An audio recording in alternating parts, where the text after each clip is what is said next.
ya. Itu ada pendeta situ juga, padahal dia seorang gembala juga. Tapi saya debat bukan pakai akun ini, akun yang satu. Woi, mati-matian mereka mengatakan bahwa Yesus setelah ke surga bukan lagi hamba, ya kan. Lalu intinya mereka menolak lah bahwa Yesus itu masih tunduk kepada masih tunduk kepada Bapaknya sebagai pribadi yang datang ke dunia dan menyelesaikan tugas dan kembali lagi menjadi imam, menjadi pembela bagi orang-orang yang percaya. Itu mati-matian mereka menolak Yesus tidak punya Tuhan, tidak punya Tuhan katanya. Itu Ya kalau mati-matian. masalah diksi Yesus punya Tuhan memang rancu ya. Saya juga dari awal ku bilang ini penjelasan yang butuh penjelasan secara kronologis dan historis dan teologis. Tetapi saya mau maklumi Edis menyampaikan itu kan karena Edis ini orang yang nggak mau jelimet di menjelaskan iman Kristen kepada orang lain. Lebih bagus, ya. Artinya gitu apa? Supaya orang itu diam, kemudian dia hajar balik gitu. Kalau dia habiskan waktu hanya untuk menjelaskan, orang lain kesempatan untuk bertanya terus. Jadi langsung dia iyakan, ya udah benar lah, gitu kan.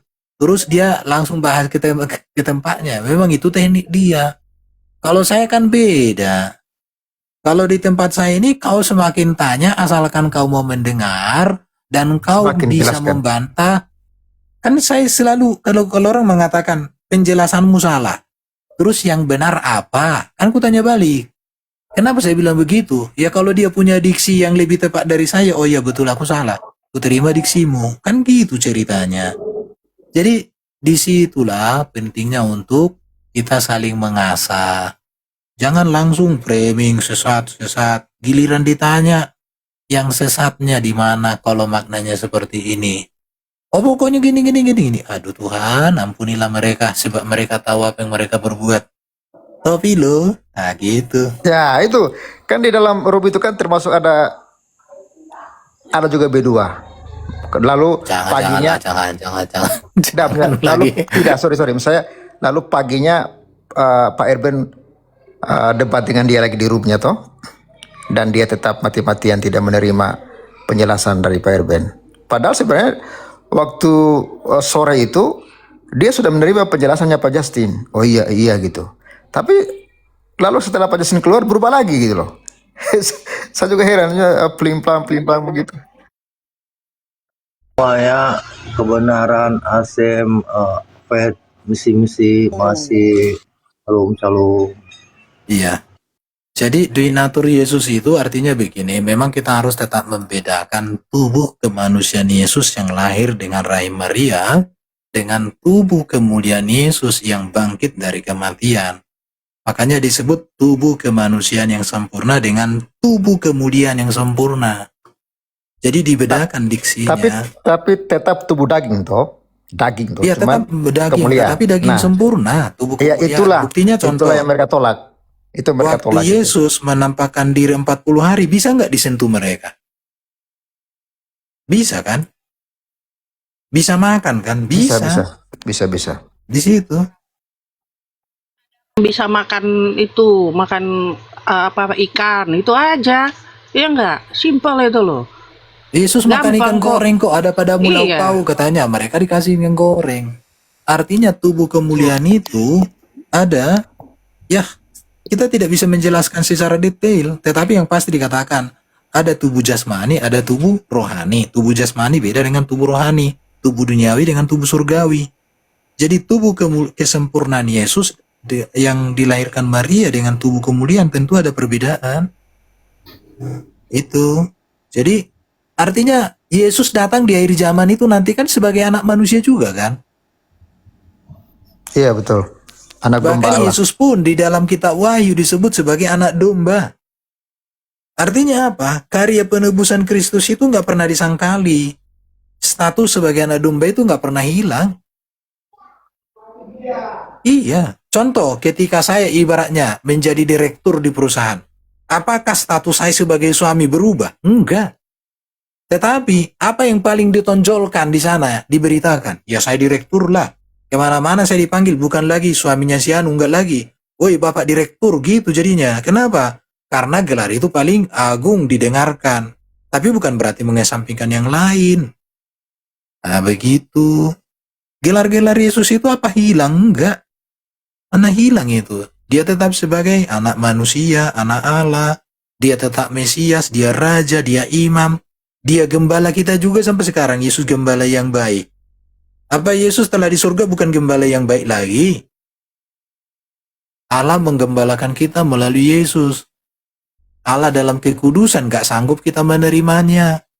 Maka dia menyatakan kuasanya di dalam Yesus supaya bisa kita gapai dengan kemanusiaan kita. Enak sebenarnya kalau kita konsisten. Kalau kita konsisten. Jadi ada ya, kayak gini ya, kemarin itu gini. Jadi ini namanya teologi potong kompas.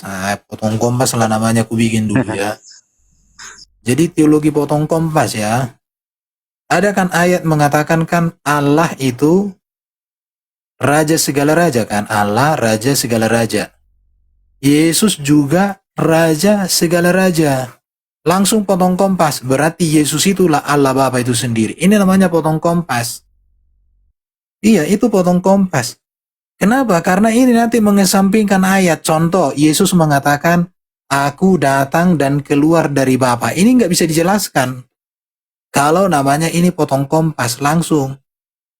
Allah itu Alfa Omega, Yesus Alfa Omega. Berarti Yesuslah Allah itu sendiri. Potong kompas, ini nggak bisa dijelaskan. Aku diutus oleh Bapakku, aku melakukan kehendak Bapakku, ini nggak bisa dijelaskan lagi. Berarti ini namanya ajaran potong kompas, tidak kronologis, tidak historis. Terus bagaimana menjelaskan Yesus itu Alfa dan Omega karena dialah firman Allah. Allah dengan firman dan rohnya itu Alfa Omega. Ini nyambung.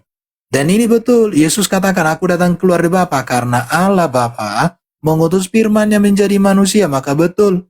Jadi di sini makanya jangan melompat dalam memahaminya, harus kronologis, historis, dan teologis. Itu saya pakai bahasa sendirilah dulu ya.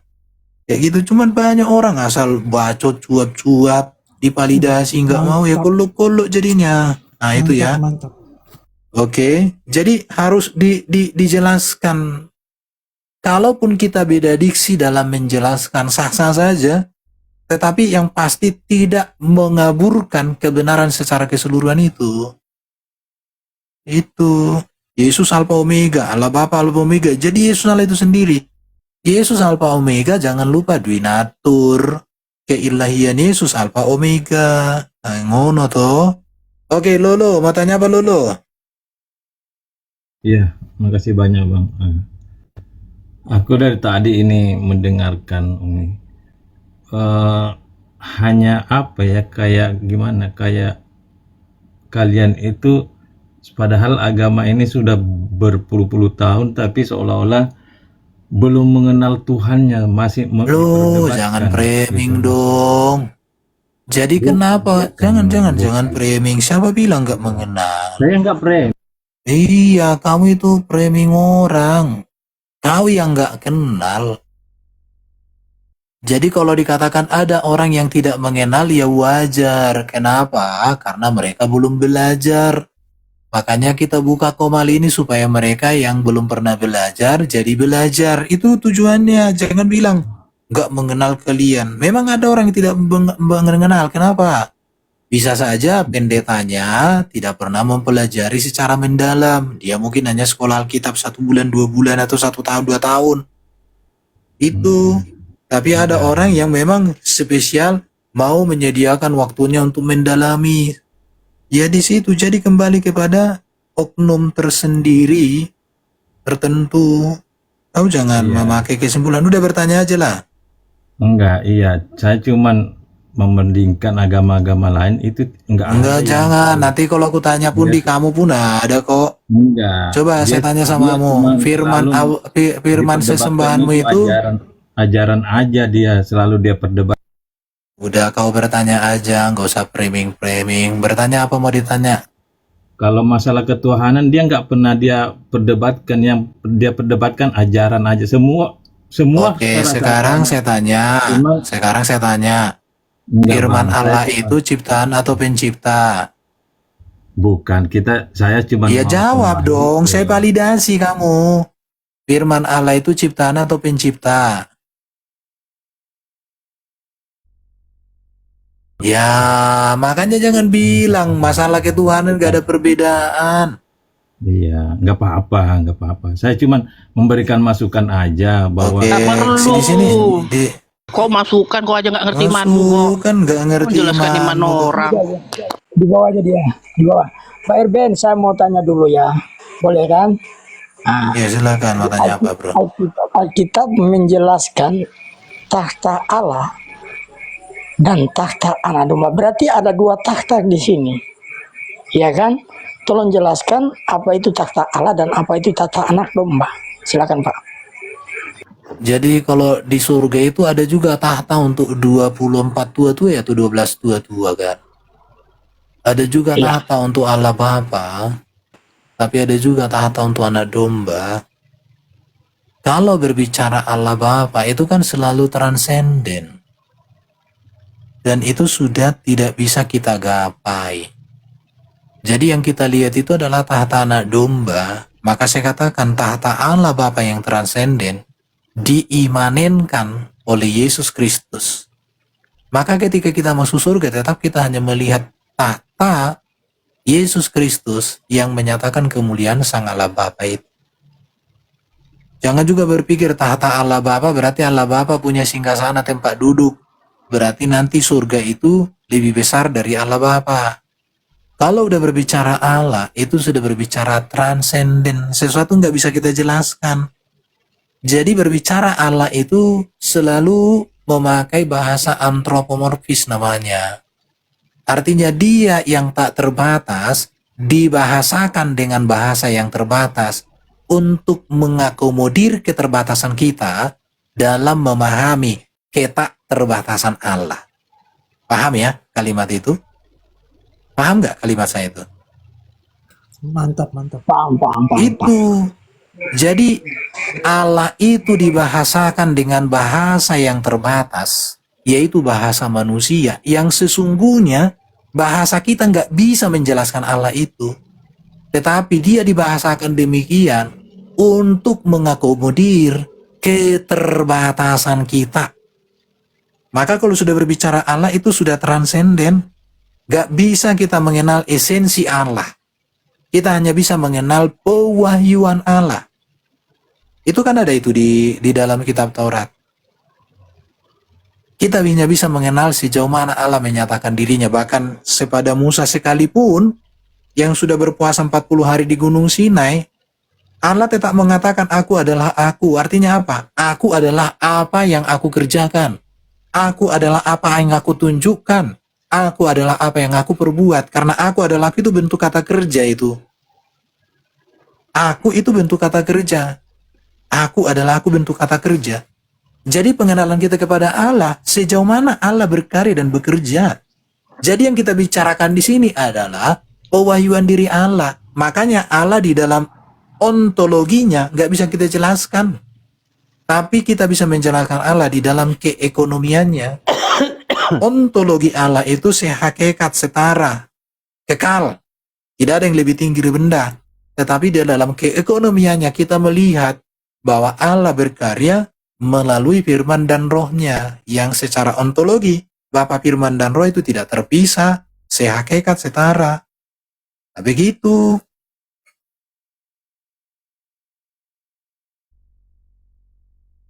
Ada lagi mungkin teman-teman yang mau berargumen, monggo. Iya. Pak Erben. Shalom. Ya bentar, roti hidup yang baru naik, silakan. Oke, ya tentang takhta tadi ya.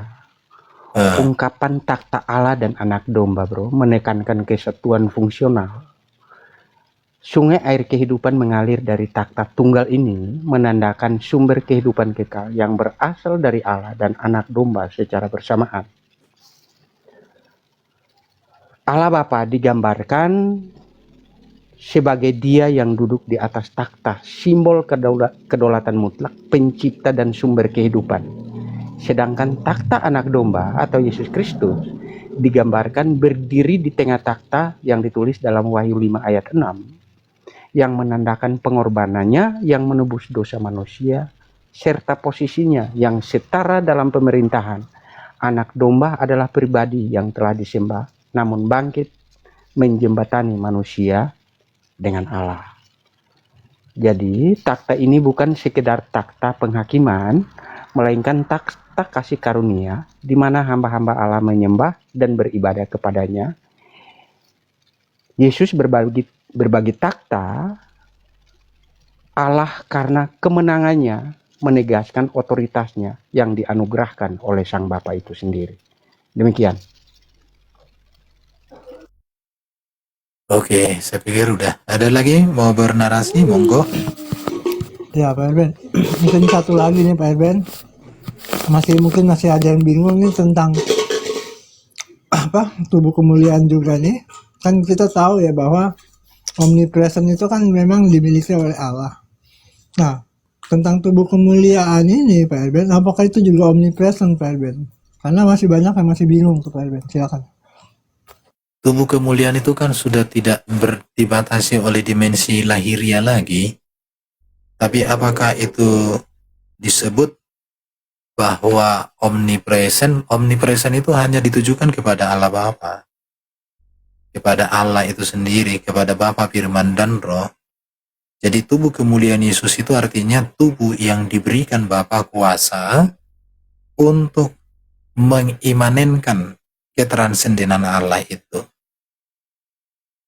Jadi kalau tubuh kemuliaan itu kan pernah tidak ada tubuh kemuliaan. Pernah tidak ada kan? Karena tubuh kemuliaan Kristus itu setelah kebangkitan. Jadi kalau disebut omnipresent tidak tepat. Karena tubuh kemanusiaan Yesus itu diawali di dalam rahim Maria. Tubuh kemuliaan Yesus itu dalam peristiwa kebangkitan. Jadi kalau disebut tubuh kemuliaan itu omnipresent, tidak tepat. Karena itu disematkan kepada Sang Bapa, Firman, dan Rohnya. Itu kalau yang kita lihat secara teks Alkitab ya. Gimana? Ya, Atau kalau Toshikage gimana? Apakah bisa disebut tubuh kemuliaan Yesus itu omnipresent? Halo Toshi. Kalau saya katakan itu hanya kepada Bapa, Firman, dan Roh.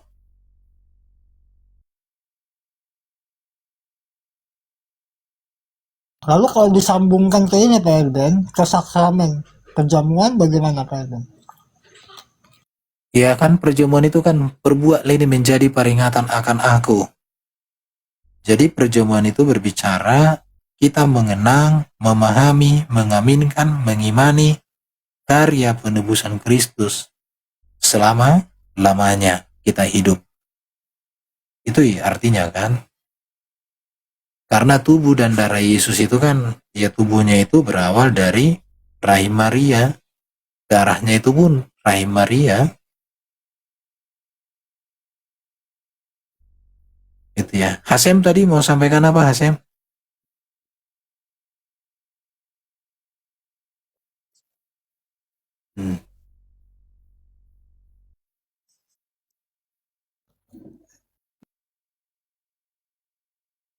Oke, silakan yang mau bertanya naik ke atas.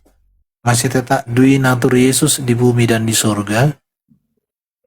Supaya paham. Jangan lagi nanti kamu salah katanya. Terus yang benar bagaimana? Ini. Terus ditanya. Oh bukan begitu. Ditanya lagi. Bukan begitu. Muter. Jadi kalau orang ditanya ayatnya, terus lari ke ayat lain, dipastikan itu udah cacat itu. Ya kalau ditanya ayat itu, pahami dulu lah ayat itu. Pahami teksnya, pahami konteksnya. Analisa narasinya dengan baik. Jelaskan. Jangan sampai ditanya ayat ini, dijawab dengan ayat lain. Ditanya ayat yang dikasih, dijawab dengan ayat lain. Ya itu namanya mutar-mutar ayat.